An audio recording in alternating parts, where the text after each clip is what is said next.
ప్రసక్తే లేదంట. ఇక ఏం చేయాలనుకుంటే వాక్యం చదివినప్పుడు ఇద్దరు ఏకీభవించి ఏది అడుగుతారో అది ఇస్తాను అని దేవుడు చెప్పాడు కదా. కొన్ని రోజులు అలాగే బాధపడినాడు.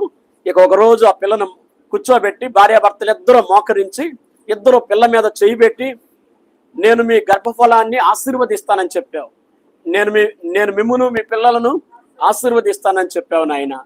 ఇలా ఉంటే నీ నామానికి అవమానం, మేము నీ పిల్లలం, ఆ టీచర్ పిల్లల్ని ఇక స్కూల్కి తీసుకురావద్దని చెప్తుంది. ఇలా ఏడిస్తే పిల్లలందరికీ డిస్టర్బే కదా.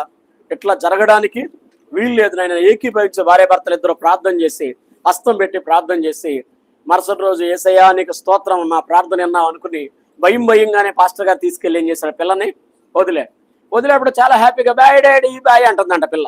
దేవుని స్తోత్రం. నవ్వుతుందంట, ఎప్పుడు నవ్వలేదంట. Bye daddy అందంట. సరే వెళ్ళాడు స్కూల్ నుండి. వెళ్ళిపోయిన తర్వాత మళ్ళా సాయంత్రం గుండె గుబ్బేలమంట వస్తున్నాడంట. ఈ పిల్ల ఏం చేసిందో, ఈ పిల్ల రాక్షసి ఎలా ఉందనుకుని మనసులో వస్తూ ఉంటే బ్యాగ్ వేసుకుని వాళ్ళ డాడీని చూసి నవ్వుకుంటూ పరిగెత్తుకుంటూ వచ్చేసి డాడీ కాళ్ళు వాటేసుకుందంట. హల్లెలూయా.